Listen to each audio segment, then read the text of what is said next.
The Federation had always seemed like a thing of wonder to me, something born from necessity, perhaps, but nonetheless a grand achievement. We, the Jarak Collective, had always prided ourselves on being observers, studying the universe quietly, carefully. We never rushed into anything, not the way some of the more impulsive species did.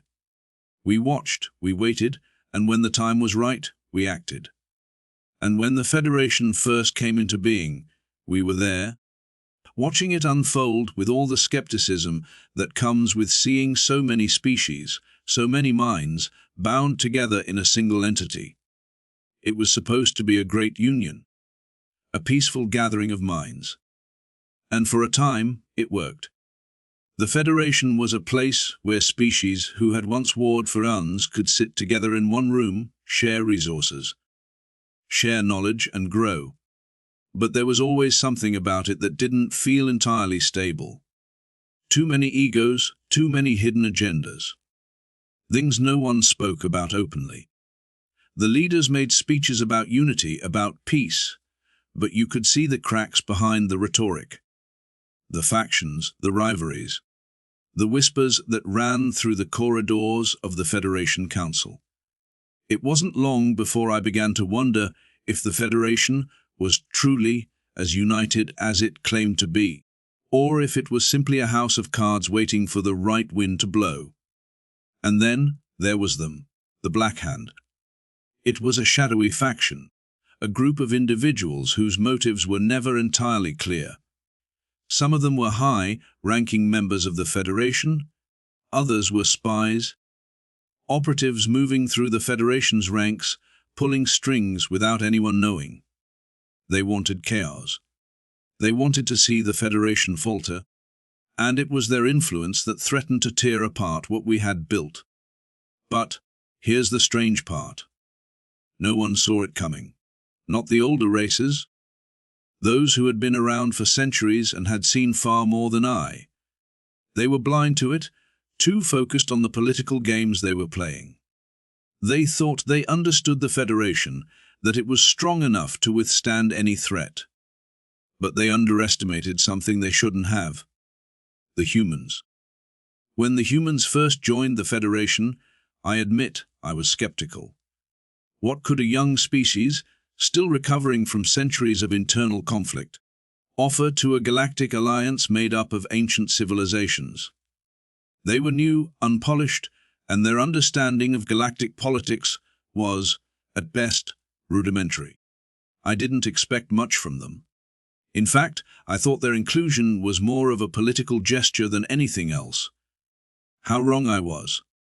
One human in particular, Rilkson Vale, stood out. She wasn't even one of the high-ranking diplomats. No, she was a junior representative, a simple delegate from one of their smaller colonies. But there was something about her that intrigued me. She had this way of looking at things, this quiet, persistent determination, and an uncanny ability to see through the chaos that clouded everyone else's judgment. Where others saw complexity, she saw simplicity. Where they saw problems, she saw opportunities. It was Rilkson who, without even realizing it, helped uncover the Black Hand's machinations. I still remember the moment she first raised her concerns. I had been in the Federation Council chambers, listening to the usual diplomatic speeches, when she spoke. Her voice was calm, composed, but there was a sharpness to it that demanded attention. She pointed out inconsistencies in our communications network, small disruptions that no one else had noticed, no one else had thought were important. But Rilkson wasn't like the others. She had a way of looking at the details that others missed, and it was in those details that the truth began to unravel. I watched her carefully as she spoke. Her words measured but precise. The older members of the council, those who had seen the galaxy turn for centuries, scoffed at her suggestions. They dismissed her. But she didn't back down, and that, I realized, was the key. Rilkson wasn't afraid to question the status quo. She wasn't afraid to challenge the very foundation of the Federation. And when she began to piece together the puzzle, when she laid out the evidence that the Federation was being slowly poisoned from within, it was then that I understood. The humans, in all their youth and brashness, were the ones who would save us. They were the ones who could see the truth when no one else could. In that moment, I knew that they would play a role far greater than anyone had expected. I don't know if Rilkson knew just how much she was about to change. She was just doing what came naturally to her, thinking critically, questioning everything. But that's what makes humanity so unpredictable. And, in the end, that was exactly what we needed. The Federation, for all its history and grandeur, had become stagnant. It had become too comfortable, too certain of itself. And that's when it's vulnerable. That's when a single, simple question can shatter everything. And it was Rilkson's question, her simple curiosity, that started us on the path to uncovering the Black Hand's conspiracy. In the coming days, as she dug deeper into the hidden corners of the Federation's inner workings, I watched the Federation's leaders slowly begin to realize that the humans, those strange, chaotic, sometimes reckless creatures, might just be the ones to save us all. But even as the Federation began to stir, I couldn't help but wonder if it was already too late. Would the galaxy be able to survive what was coming? Or had we, like so many before us, been doomed by our own hubris? I must admit, at first, I did not truly understand the magnitude of what was happening. I had seen humans before, observed them from a distance, of course. They were brash, noisy, and emotional, qualities that seemed so foreign to the Jacques way of thinking. In our culture, we prize calm reasoning, patience, and long-term planning. We don't make decisions on impulse. We calculate, weigh every option, and then act. But the humans, they didn't seem to follow the same rules. When Rilkson first began questioning the integrity of our communications network, I thought it was a passing whim, an anomaly in her otherwise composed demeanor. But her persistence was unlike anything I had seen before. Day after day, she pored over the data, isolating patterns that no one else could detect. She spoke with engineers, technicians, and even our highest-ranking data analysts, and still they dismissed her. But Rilkson would not be deterred. It wasn't until I took a personal interest in her investigation that the truth began to emerge. I had been observing her quietly for weeks now. As she dug deeper, I attended meetings where the senior members of the Federation Council scoffed at her, belittled her work. To them, she was just another naive human, still learning how to navigate the complexity of galactic politics. They were wrong, of course. But I was too cautious to speak up, to defend her. At the time, I didn't understand how far-reaching her insights would be. But then, something happened. I was in the archives, cataloging reports from other species within the Federation, when I came across a peculiar document. It was a report, seemingly unrelated to the current investigation, but as I read through it, I could not shake the sense that something was terribly wrong. It mentioned a subtle but critical flaw in the Federation's communication protocols, an irregularity that had gone unnoticed for centuries. I had seen reports like this before, dismissed them as anomalies, and moved on. But now, with Rilkson's investigation in mind, I could no longer ignore the implications. I contacted her immediately. "Rilkson," I said, my voice low, almost hesitant, "Thea is something you must see." She arrived at my quarters within an hour. She had this calm, steady energy about her, the kind that put one at ease despite the gravity of the situation. When she saw the document, her eyes sharpened instantly. She didn't need an explanation. She understood it immediately. "This is it," she said softly. The Black Hand is manipulating our entire communication network. It's not just the data breaches. They've been subtly feeding false information into the system, steering us in the wrong direction for decades. Her words sent a chill through me. The Federation, our very foundation, had been compromised. But how and why?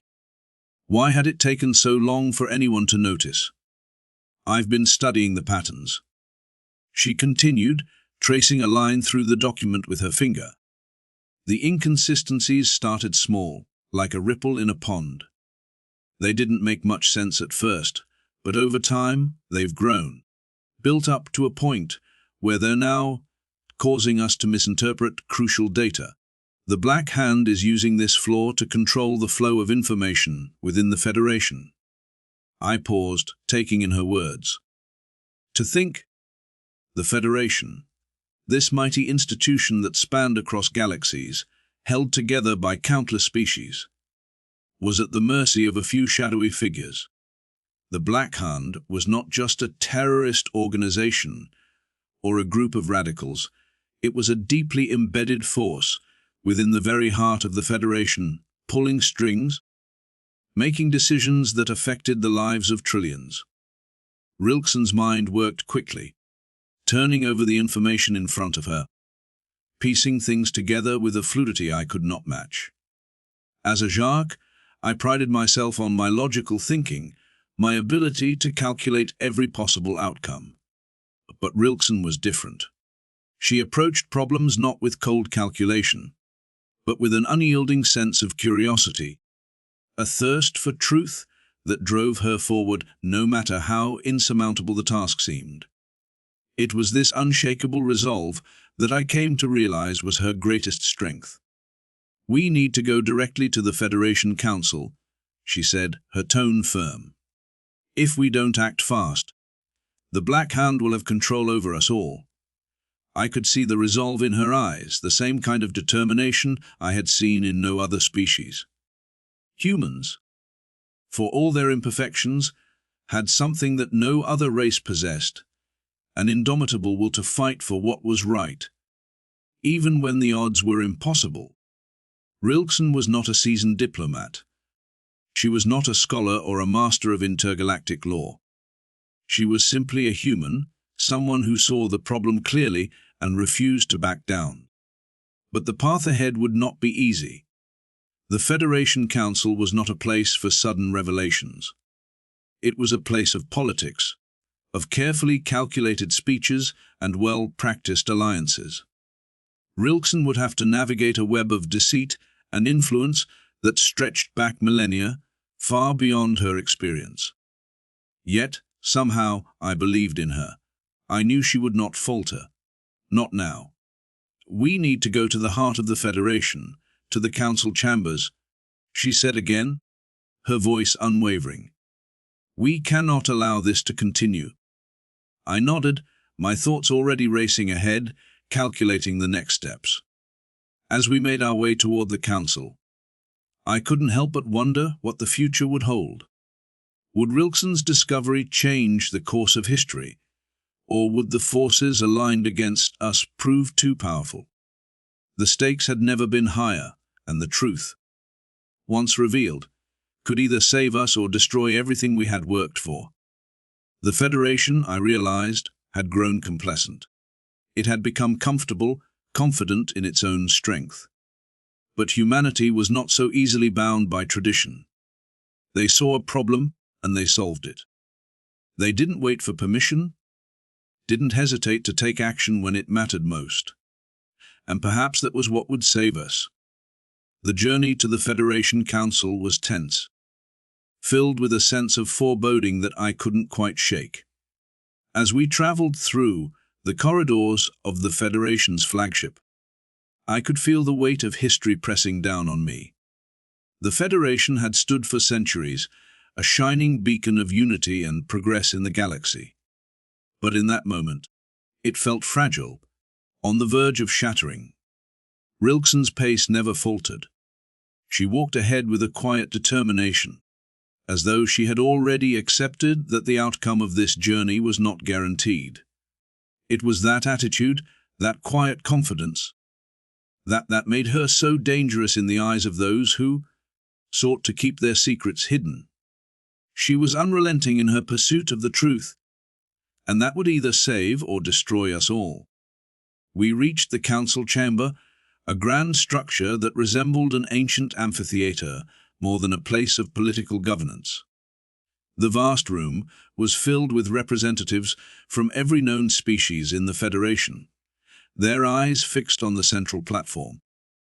At the head of the chamber sat the High Councillors, the highest-ranking officials in the Federation. They were seated behind a row of transparent panels, their holographic form shimmering with an air of authority. As we approached, the room fell into a tense silence. Every head turned to observe us, their eyes narrowing, sensing that something significant was about to unfold. The Federation had a way of sensing threats before they even materialized, and Rilkson, with her human resolve, was a threat unlike any other they had encountered. I could feel the weight of the gazes on us, the skepticism, the silent judgment. Humans, after all, were still considered new members of the Federation, newcomers who had much to learn. They weren't expected to disrupt the delicate balance of galactic politics. Yet here we were, Rilkson about to present evidence that could unravel everything. The High Counselor of the Zark, Alenka, was the first to speak, her voice like a melodic chime. "Rilkson of Earth," she began, her tone almost condescending. "What brings you before us today? We've heard rumors of your investigation into the communications network. But what could a human, new to our ways, possibly contribute to such a complex matter?" I could see the disdain in her eyes.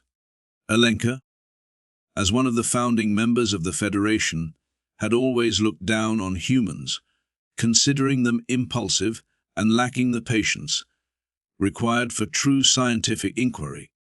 I had not expected her to be so dismissive. Rilkson didn't flinch. She stepped forward, her voice clear and unwavering, as she addressed the entire chamber. "I have uncovered a flaw in the Federation's communications network, a flaw that has existed for centuries. It has been hidden in plain sight, manipulated by a faction known as the Black Hand. This organization has been using the flaw to control the flow of information, influencing decisions, and skewing the direction of the Federation." A murmur rippled through the room. The Federation representatives exchanged uneasy glances, their skepticism turning into curiosity. They were not used to hearing such bold claims, especially from someone so new to their world. Yet Rilkson's words held a weight that they couldn't ignore. "Rilkson, you're suggesting that the very foundation of the Federation is compromised." Alenka's voice was sharp, but there was a flicker of doubt in her tone. "That's a serious accusation. What proof do you have?" Rilkson didn't hesitate. She produced a data tablet, its screen flashing with images, reports, and coded messages that were too complex for most to decipher. But to those with the right expertise, it would be clear. This was no ordinary data. This was proof of systemic manipulation, of deliberate tampering with the Federation's most vital communication channels. "I have traced the anomaly back to its origin," she said, her voice unwavering. "The flaw was introduced centuries ago, hidden so deep within the Federation's algorithms that no one noticed it. The Black Hand has been feeding false data into our system ever since, slowly distorting the truth, controlling the flow of information." The room fell into stunned silence. Alenka's gaze hardened. "This is absurd. If such a flaw existed, we would have noticed it long ago." Rilkson met her gaze unflinching. "You didn't notice it because you weren't looking. The flaw was never meant to be detected. It was designed to blend into the system, to be ignored until the damage was already done." There was a long pause before Alenka spoke again, her voice tinged with disbelief. "You're claiming that the Black Hand faction we only heard of in passing, has been manipulating our communications network for centuries, and you expect us to believe it.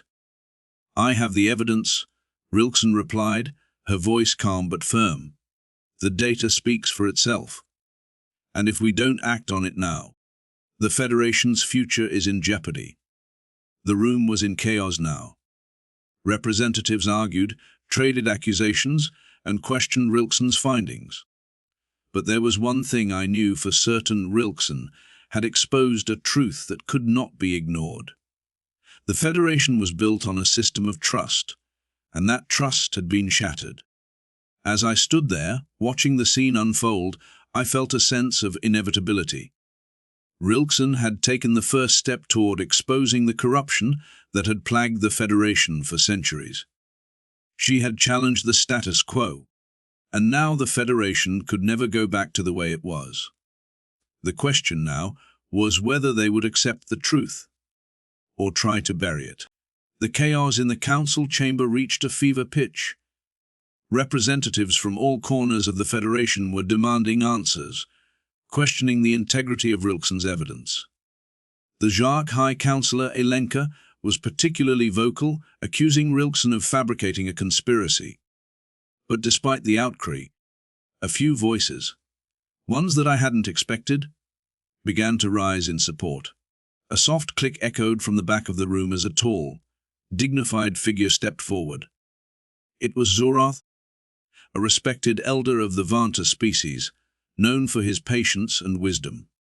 His ancient eyes swept across the chamber, silencing the room with a single glance. The Vanta had long been considered the moral compass of the Federation, and when Zoroth spoke, even the most skeptical listened. I have known the Black Hand for longer than most of you. Zoroth's voice boomed, his tone deep and measured. I, too, have seen their influence growing in the shadows. And while it is hard to believe, Rilkson speaks the truth. The room fell silent again. Zoroth's endorsement meant something. His words were not to be taken lightly. We've ignored the smaller anomalies for too long. Zoroth continued, his gaze now focused on Rilkson. If what you say is true, then the Black Hand's reach runs deeper than any of us imagined. We must act quickly to contain this threat. Rilkson nodded, her expression serious but resolute. I have already contacted allies within the Federation who can assist us in tracing the origin of the Black Hand's influence. But we need to act quickly before they realize that we know. I felt a ripple of unease ripple through me at her words. If the Black Hand was as powerful as Rilkson suggested, they wouldn't take kindly to being exposed. The more I learned about the Federation's inner workings, the more I began to understand how fragile everything truly was. One slip, one misstep, and the entire system could collapse. As Rilkson's team began to prepare the next steps, the council chamber erupted into debate once more.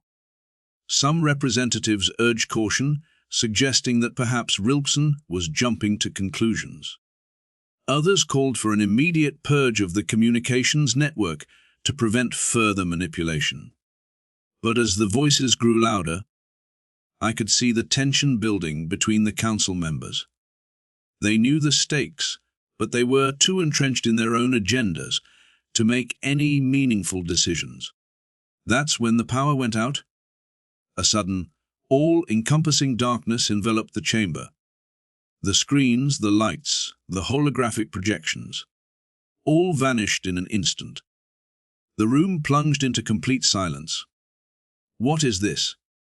Elenka's voice was laced with panic, though she tried to mask it with bravado. It's the Black Hand, Rilkson said quietly. Thieves shut us down. They're trying to stop us from moving forward.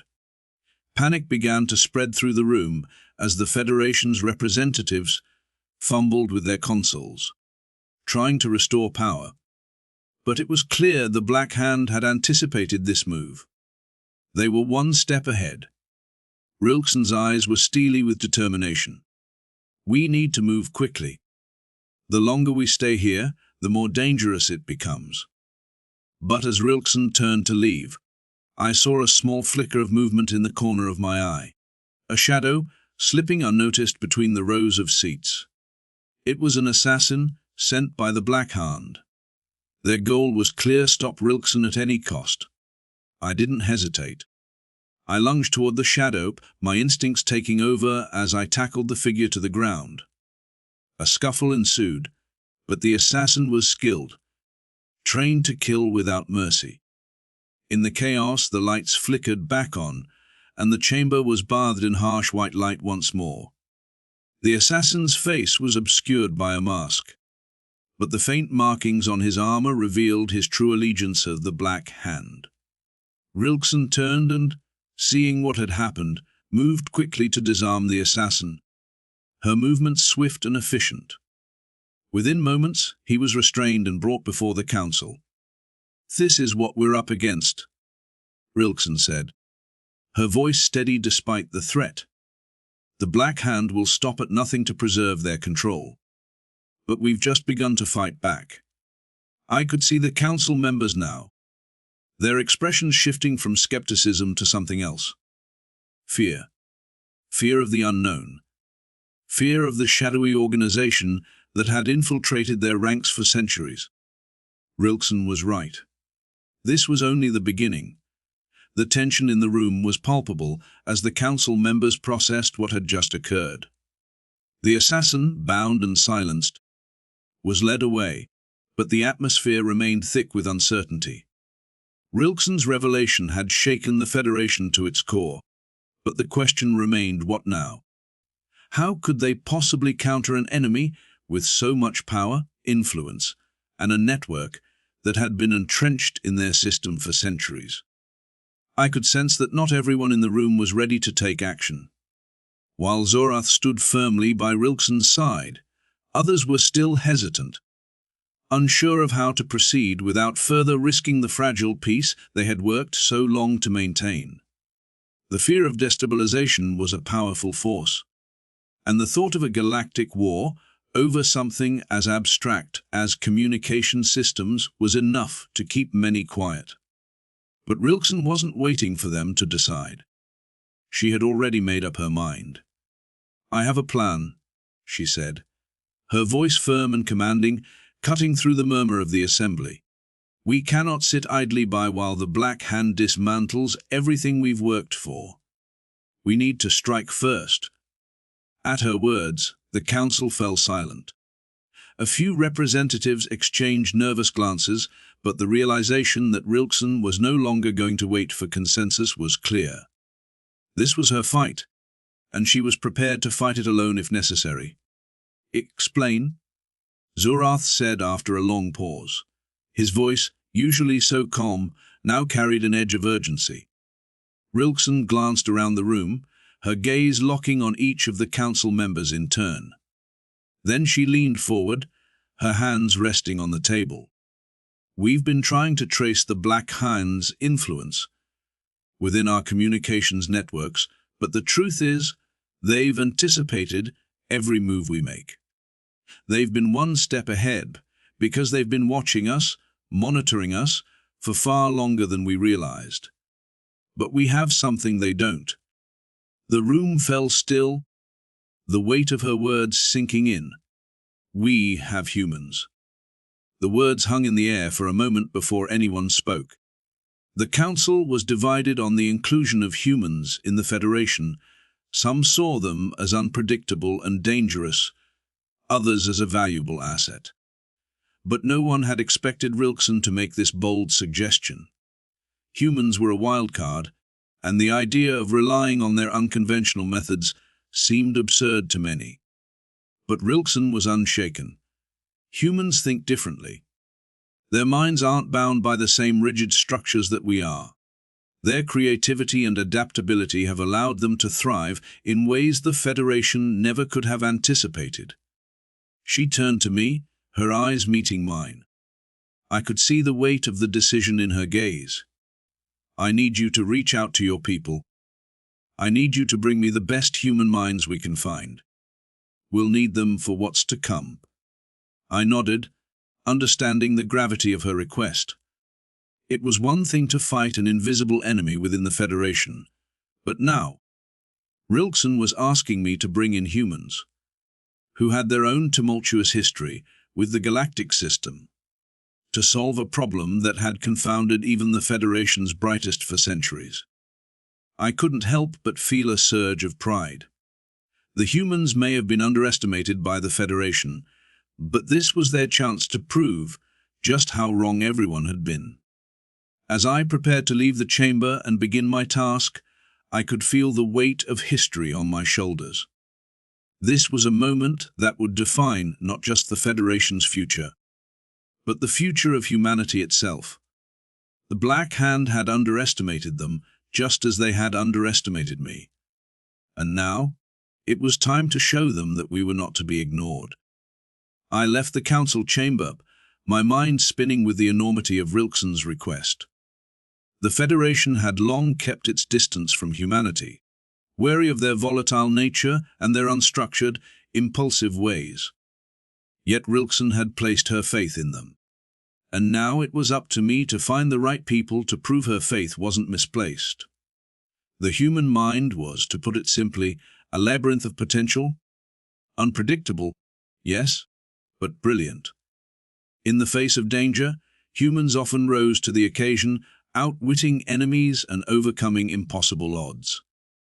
It was this unyielding resilience that had intrigued me when I first interacted with them.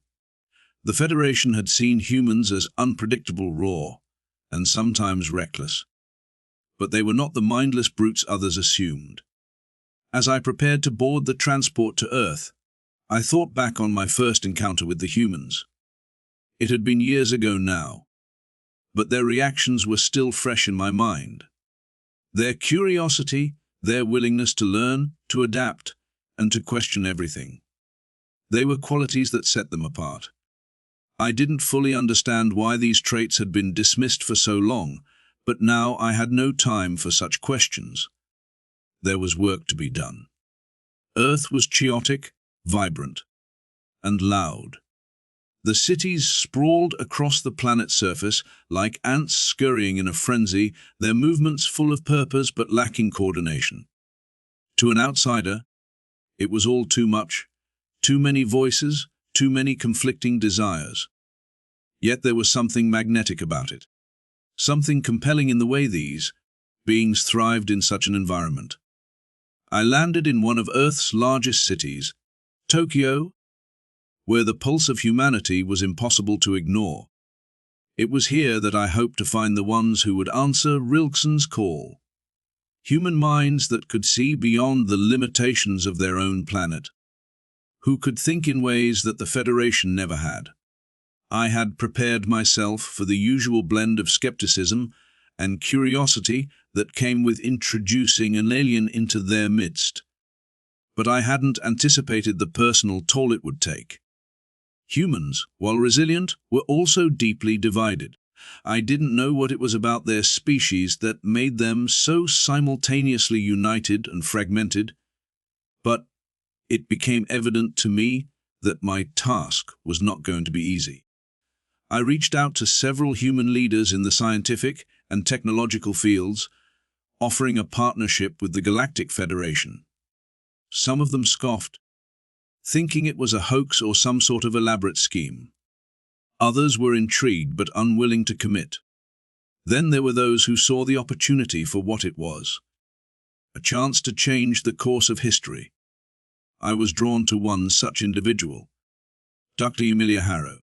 She was an expert in quantum computing, a field that had remained largely stagnant on Earth for years. Yet, in her small lab, she had made a breakthrough no one had thought possible. Her work had caught the attention of a few high-ranking figures, but it had been met with resistance, too. The human scientific community was reluctant to embrace ideas that threatened their established norms. But she was different. She was willing to take risks, to think outside the bounds of accepted knowledge. When I arrived at her lab, I could feel the energy in the air, an electric tension that spoke of sleepless nights. late hours spent wrestling with equations and theories that no one else dared to challenge. Dr. Harrow looked up from her terminal as I entered. Her sharp eyes studied me, taking in my alien form with a mix of suspicion and curiosity. "What is it you want?" she asked, her voice steady, yet not unkind. "I come with an offer," I said, my words careful, measured. "You have the potential to change everything. The Galactic Federation needs your mind, your creativity, your kind's ability to think in ways no one else can. We need you to solve a problem that has eluded even our greatest minds for centuries." She didn't respond immediately. I could sense the skepticism radiating off her. But then, after a long silence, she finally spoke. "And why should I trust you? What makes you think I can help? What makes you think humanity is ready for this?" I paused. There were many things I could say. About her brilliance, about the dire nature of the threat facing the Federation, about the fate of the galaxy itself. But I chose to be honest. Because you are human. Because your kind has been underestimated for so long. And now is your chance to prove that your ingenuity, your refusal to be bound by tradition, is what will save us all.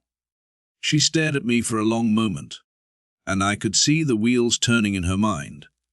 Finally, she stood, offering a hand. "Then I'll take your offer. But don't think for a second that I'm doing this for the Federation.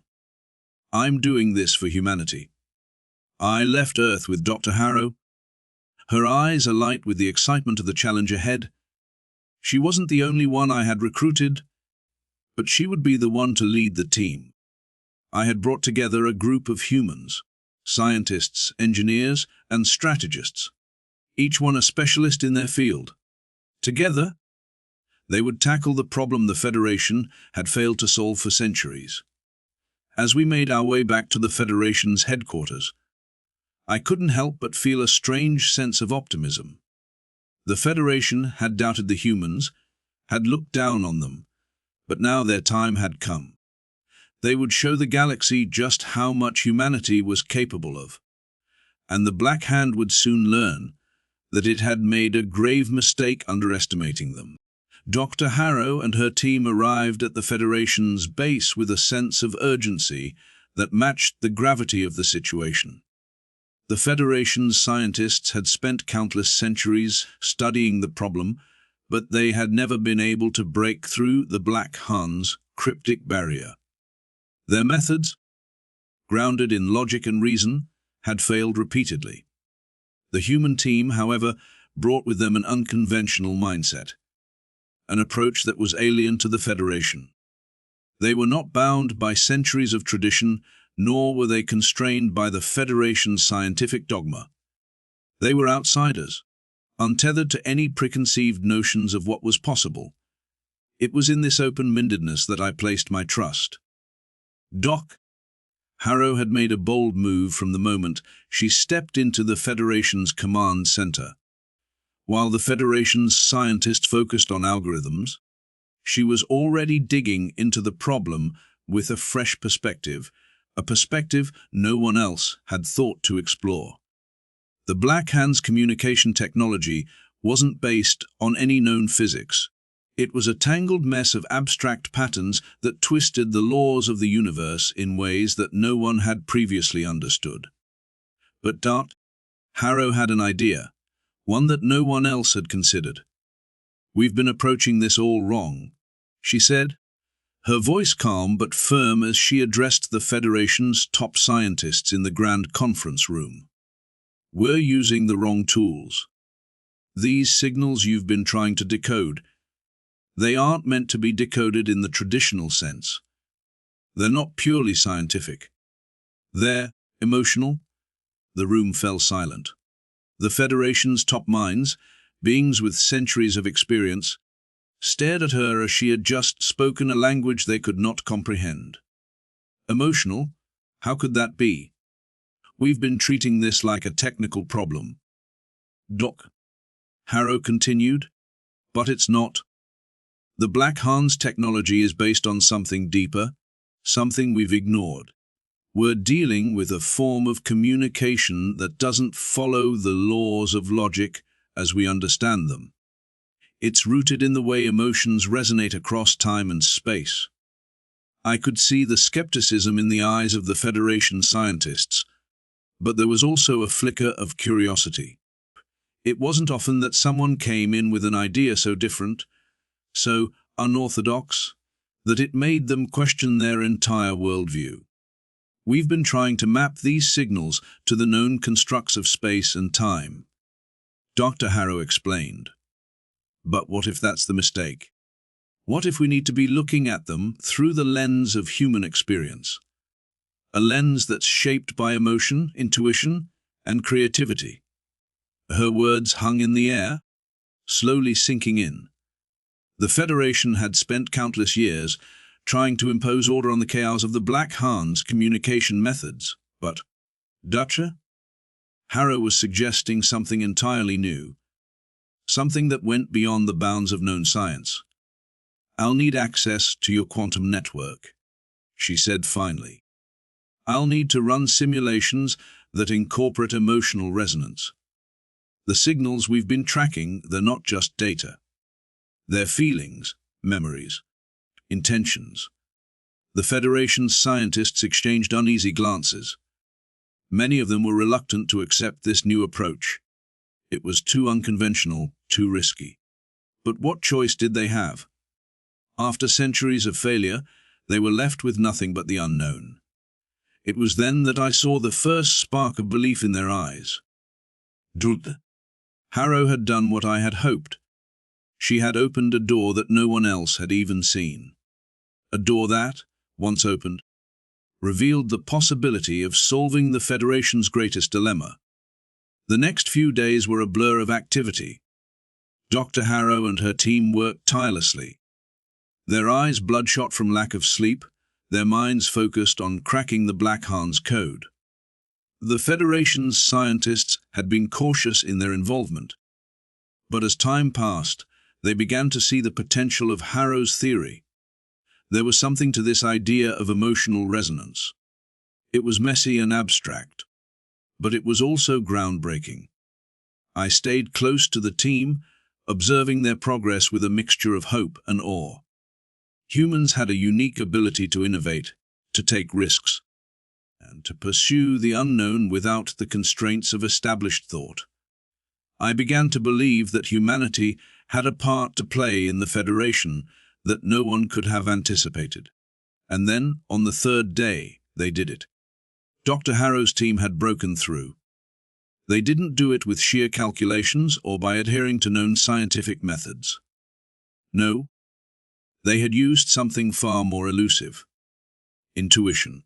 They had allowed themselves to tap into a form of communication that no one else had dared to consider. The signal from the Black Hand was no longer a mystery. It was no longer a chaotic mess of cryptic patterns. It was a message, a call for help. The Black Hand wasn't just a criminal syndicate bent on controlling the galaxy. It was something much more complex. A civilization on the brink of destruction, reaching out to the Federation for salvation. And in that moment, I realized something that I had not considered before. The Black Hand was not our enemy. It was our equal. And perhaps, together, we could find a way to save us all. The Federation's command center hummed with a low, rhythmic pulse as the breakthrough was transmitted. For the first time in centuries, the Federation's network of quantum communications had decoded the enigmatic signals from the Black Hand. But what Harrow and her team uncovered wasn't what anyone had expected. I remember the room falling into a stunned silence as the message took form, its meaning unfolding like a flower blooming under the light of understanding. Dr. Harrow stood before the massive holographic display, her face illuminated by the strange, shifting patterns of the signal. Her brow furrowed as she deciphered the intricate, layered frequencies that had once been incomprehensible. "The message," she whispered, half to herself, "it's not a demand, it's a plea. The Federation's council members were present, their eyes wide with disbelief. There had been many theories about the Black Hand, some of which painted them as ruthless conquerors, others as misguided rebels. But none of them had considered the possibility that the Black Hand might be in need of help. The signal, when fully decrypted, revealed not only a complex series of mathematical equations, but also fragments of personal memories. There were images of a species in turmoil, struggling to survive against a deadly cosmic event. A star, once a source of life and energy for the Black Hand, was dying, its gravitational pull growing unstable, threatening to tear apart their entire civilization. Dr. Harrow's voice broke the silence as she connected the dots. They're not just reaching out for aid. They're showing us a solution.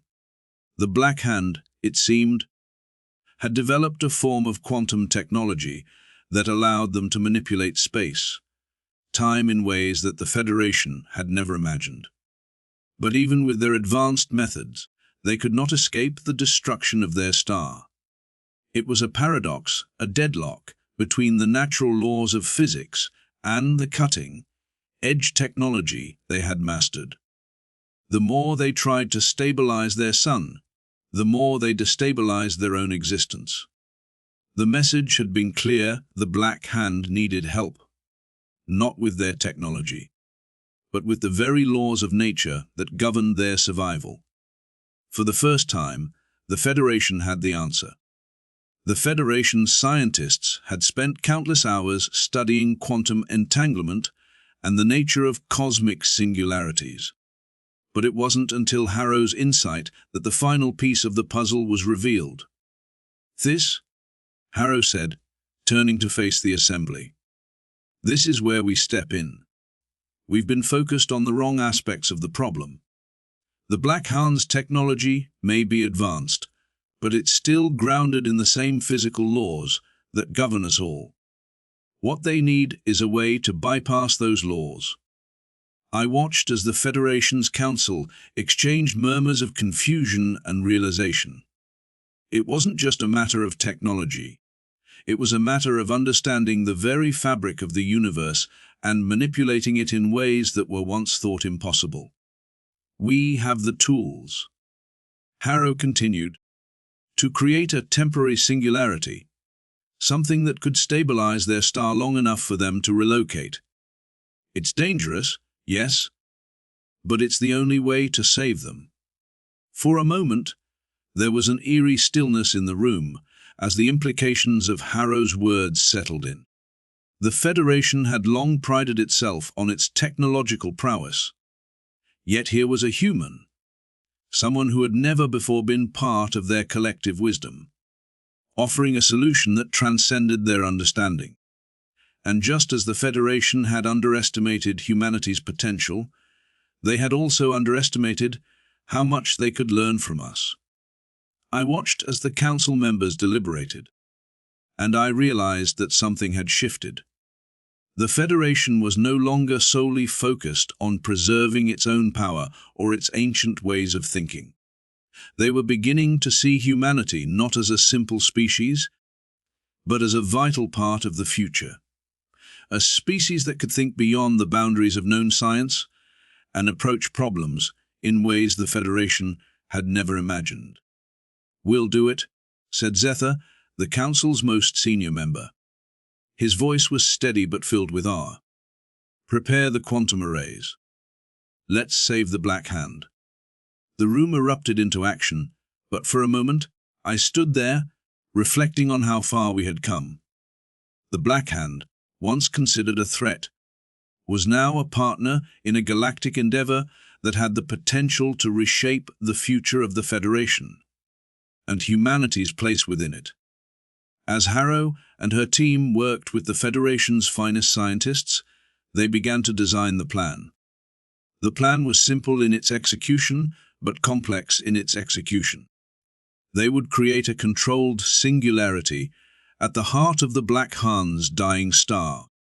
Using the quantum technology from both the Federation and the human team to stabilize the star long enough for the Black Hand's people to evacuate. But there was a catch. If the singularity wasn't stabilized perfectly, it would spiral out of control, tearing apart not only the Black Hand's home, but the surrounding star systems as well. It was a gamble, one that had never been attempted before. But in that moment, as I watched Dr. Harrow's unwavering confidence, I knew that the Federation had been changed forever, and perhaps, just perhaps, humanity would be the ones to lead us into a new era of understanding and cooperation. The tension in the Federation's command center was palpable as the plan took shape. The decision had been made, but now it was time to execute. The team, made up of Federation scientists and Dr. Harrow's human team, worked around the clock, calibrating the quantum arrays and preparing the necessary technology for the risky operation. I stood quietly in the corner, watching as the bright minds of the galaxy, once skeptical of humanity's ability to contribute to their advanced knowledge, now relied on us to make this impossible feat a reality. "We're almost ready," Harrow said, her voice steady but filled with an underlying current of tension. Her fingers danced across the interface, manipulating equations and adjusting the quantum parameters with a precision that astonished me. Even the Federation's own scientists were in awe of her ability to think outside the conventional framework they had adhered to for millennia. It was a moment of triumph, but also one of uncertainty.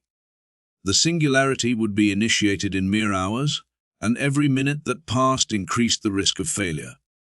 If the calculations weren't perfect, if any part of the process failed, it could cause a catastrophic collapse, not just for the Black Hand, but for the entire sector. The consequences were too great for anyone to fully comprehend. "I've never seen this level of risk before," Zether, the senior member of the Federation Council, said as he approached Harrow. His usual calm demeanor had been replaced by a rare look of concern. "Sometimes we have to take risks," Harrow responded, her gaze never leaving the terminal. "The Black Hand has been trying to save their home for centuries, and they're out of options. If we don't do this, their star will collapse, and with it, their entire civilization." As Zether's eyes lingered on the data before him, "I'm aware, but humanity's methods, they're unconventional. That's why they'll work," Harrow replied with quiet conviction.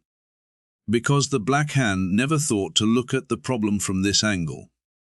They're too caught up in their own technology. But we, humans, we don't have the same limitations." I watched as Harrow's words settled into the room, and I realized something profound. The Federation had often seen themselves as the intellectual pinnacle of the galaxy, and they had viewed humanity as a species of chaos and unpredictability.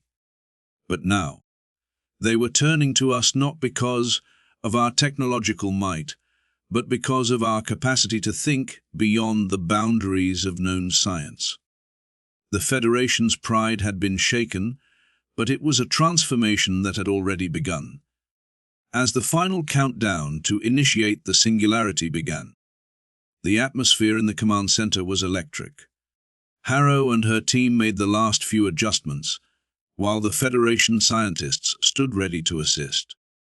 The Federation's flagship vessel, the Perseus, was in orbit near the Black Hand's sun, prepared to monitor the experiment and assist if necessary. And then it was time. The command to begin was given, and with it, the Federation's first attempt at manipulating the very fabric of space, time on such a grand scale. I stood back, watching as the energy gathered in the quantum arrays. It was a shimmering cascade of light, like a star born from the darkness itself, and as it coalesced, a swirling vortex of energy appeared in the heart of the Black Hand's dying star. For a brief moment, everything held its breath. The vortex pulsated, the energy growing with each passing second. There was a hum, a low vibration in the air, as if the very universe was preparing itself to witness something no one had dared attempt before. And then the vortex stabilized. The energy readings on the screens shifted from chaotic spikes to steady, controlled frequencies. The singularity was holding. A cheer erupted from Harrow's team. The Federation scientists, too, let out a collective sigh of relief. Zethar, once skeptical, now had a look of disbelief and admiration on his face. The Black Hand's star is stable, Harrow reported, her voice a mix of exhaustion and triumph. We've done it. But even as the Federation celebrated, I could sense the gravity of the situation. The mission had succeeded, yes. But it was only a temporary solution. The Black Hand's star would remain stable for now. But the problem was far from over.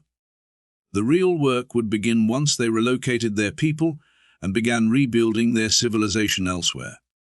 The Federation had, at last, found a way to help the Black Hand, but they had also discovered something unexpected: humanity's ingenuity, something they had once underestimated, had provided the key to solving a problem that had stumped the Federation for centuries. It was a humbling moment, but it was also a sign of what could be achieved when species worked together, unencumbered by ego or prejudice. And for the first time, I realized that the galaxy was entering a new era, one where the collective might of the Federation, combined with humanity's unique approach to problem solving, would be the catalyst for unprecedented change. The news spread across the galaxy like wildfire. The Federation's long-standing dilemma had been solved, not by their own advanced technology or knowledge, but by the ingenuity of a human scientist. For the first time, humans were not just seen as an emerging species, they were becoming indispensable players in the galaxy's future. As the Black Hand's star stabilized, Harrow and her team were hailed as heroes. But while the Federation celebrated, the real work was only just beginning. The Black Hand's people needed to be relocated, their homes rebuilt. New systems of governance had to be established, new ways of integrating them into galactic society. The singularity had bought them time. But it was time to act. I found myself standing on the observation deck of the Perseus, gazing out at the vast expanse of space. The star, once on the verge of collapse, now burned brightly, its light casting an eerie glow on the surrounding space. It was a symbol of hope, of humanity's unexpected brilliance. Zethar, the Federation ambassador, approached me, his expression serious. The Federation owes humanity an apology, he said quietly. 4 centuries. We believed our technology and knowledge would carry us through. But we underestimated the value of what you bring to the table. Your unpredictability. Your willingness to question everything. It's what saved the Black Hand. I nodded, though my thoughts were elsewhere. The galaxy was changing, and humanity was becoming a force to be reckoned with. But even with our newfound recognition, I knew the true challenge lay ahead. The Black Hand's people would need to be integrated into the Federation, and the fear of new ideas and unknown species was still deeply ingrained in many of the galaxy's leaders. Harrow's voice interrupted my thoughts as she joined us on the observation deck. She was tired but filled with a quiet pride. It's not just about saving the Black Hand anymore, she said, her gaze fixed on the distant star. It's about creating a new kind of future. A future where we're not just allies, we're collaborators. Where the Federation doesn't just impose its will, but works together with everyone. Zethar raised an eyebrow, his tone skeptical but curious. Do you truly believe that's possible? I have too, Harrow replied, her eyes glinting with a fierce determination. Because the alternative is stagnation. We've all been living in our own little bubbles, convinced that our way is the only way. But if we keep thinking like that, we'll end up with more problems like the one we just solved. Problems that no one can fix alone. Zether was silent for a moment, his gaze drifting toward the newly stable star. I could see the wheels turning in his mind, and for the first time, I wondered if his faith in the Federation's methods was beginning to crack. "What will the next steps be?" he asked, his voice softer now. Harrow smiled, but there was an edge of exhaustion in her expression. "We'll work with the Black Hans people to help them rebuild. We'll teach them what we know, and we'll learn from them as well. And then we'll start looking outward, toward the other civilizations that have fallen behind or are at risk of extinction.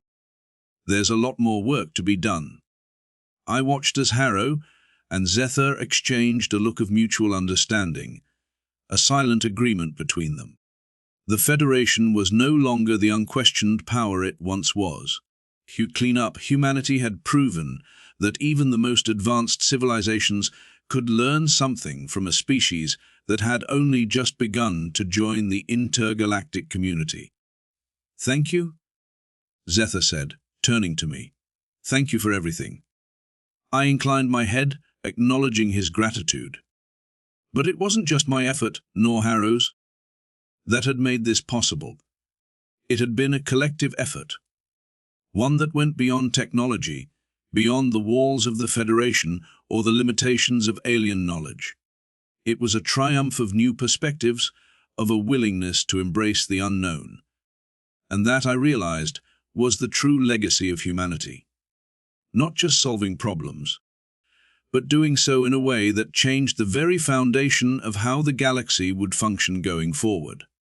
As the star continued to burn brightly in the distance, I allowed myself a moment to breathe. The work was far from over. The Federation had been shaken to its core, but that was the first step in forging something better. Humanity had proven its worth, and now it was time to build the future. The galaxy had changed overnight. What had once seemed an insurmountable crisis, a force too powerful to be stopped, had been diffused not by the most advanced technologies, but by the simple yet profound ingenuity of a single human scientist. Harrow and her team were celebrated across the stars, and humanity's role in galactic affairs was no longer up for debate. They had proven that even in a galaxy filled with advanced beings, humanity could change the course of history. As the Federation's leaders gathered to discuss the aftermath of the Black Hand crisis, the atmosphere in the Perseus felt lighter than it had in weeks. Zether, the once firm believer in the Federation's superiority, stood before the assembly, an unreadable expression on his face. "The crisis is over," Zether began, his voice carrying across the council chamber. "And we owe a debt of gratitude to the humans who helped us see a solution where we saw only failure. The Black Hans star is stable, and the Federation has its future ahead of it." I watched from the sidelines, reflecting on how far we had come in such a short time. Zether's words were diplomatic, but the meaning was clear. Humanity had proved itself indispensable. The galactic community had long underestimated human potential, but that had changed in an instant. No longer were humans considered insignificant players. They had earned their place among the stars, not just by solving one problem, but by redefining what it meant to be part of the Federation. "We did it." Harrow's voice cut through my thoughts. She stood beside me, her face showing the weariness of a long battle won. "I can't believe we actually did it." "We did," I replied softly, my eyes drawn to the massive hologram of the Black Hans star, now stable and glowing brightly in the council room. "But this is only the beginning." Her gaze shifted to the hologram too. There was something both soothing and overwhelming about the star's newfound stability. The galaxy had been held in a balance, a precarious edge where disaster could strike at any moment. Now, for the first time, there was hope that the galaxy's most persistent problems could be solved. "But what comes next?" Harrow asked, the question hanging between us. I sighed, knowing the answer all too well. The Federation will have to change. It has always been about control, about power. But humanity's success has shown that collaboration is the key. We can't keep thinking that one race or one ideology holds all the answers. You're right, Harrow said, nodding slowly. The Federation needs to evolve. We need to stop thinking we're the only ones with the answers.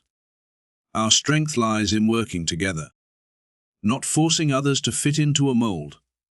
As the council session continued, I couldn't help but notice the subtle shifts in the room. Even Zethar seemed to be reconsidering the rigid structures of the Federation, though his pride kept him from admitting it outright. The tension in the room had lessened, replaced by a tentative openness. Perhaps, at last, the Federation could learn to embrace a future where unity meant diversity, where strength came from collaboration, not domination. We've seen what happens when we work together, Harrow added. The Black Hand is just the start. There are countless species out there who have been left behind, who are struggling to survive. It's time we put our efforts into helping them, not just expanding our influence. She looked at me, her eyes filled with determination. We can't change the entire galaxy in one day, but we can start with one act of cooperation at a time. Her words resonated deep within me. The galaxy was vast, and its challenges were beyond anything humanity had ever imagined. But for the first time, I felt a surge of hope. The Federation might have dominated for centuries, but humanity had shown them the true path forward. It was no longer about being the most powerful, it was about being the most willing to change. The Black Hand people, still in their transitional phase, were cautiously welcomed by the Federation's council. Though the process was slow, there was an undeniable shift in attitude. What once would have been a political struggle, an intergalactic battle for power, was now a conversation about how to build a better future, not just for the Federation, but for all who called the galaxy home. As the last meeting of the day concluded, Zethar approached us. His face, usually a mask of composed diplomacy, showed signs of fatigue. Still, there was something different in his eyes. A flicker of respect, perhaps, or the beginnings of understanding. You were right, Zethar admitted quietly, just loud enough for us to hear. The Federation cannot survive on the old ways. We need new ideas. And humanity, with its unpredictable genius, has a place in this new future. The moment felt significant, like a quiet acknowledgement that the galaxy was at a crossroads. And humanity had proven it could be the spark for change. It wasn't just about saving the Black Hand or solving a single crisis. It was about redefining what it meant to be part of the Federation. We'll need you, Zethar said, looking directly at Harrow. Your people. Your way of thinking. We can't afford to let that kind of brilliance slip through our fingers. As the stars beyond the observation deck glimmered softly, I allowed myself a moment of quiet pride. Humanity had not just solved a problem. They had shown the galaxy what it truly meant to work together, to embrace difference, and to build a future that was stronger for it. The galaxy had been changed, not by weapons, not by power, but by the very thing that had made humanity stand out in the first place, the ability to think differently. And that was a future I could believe in.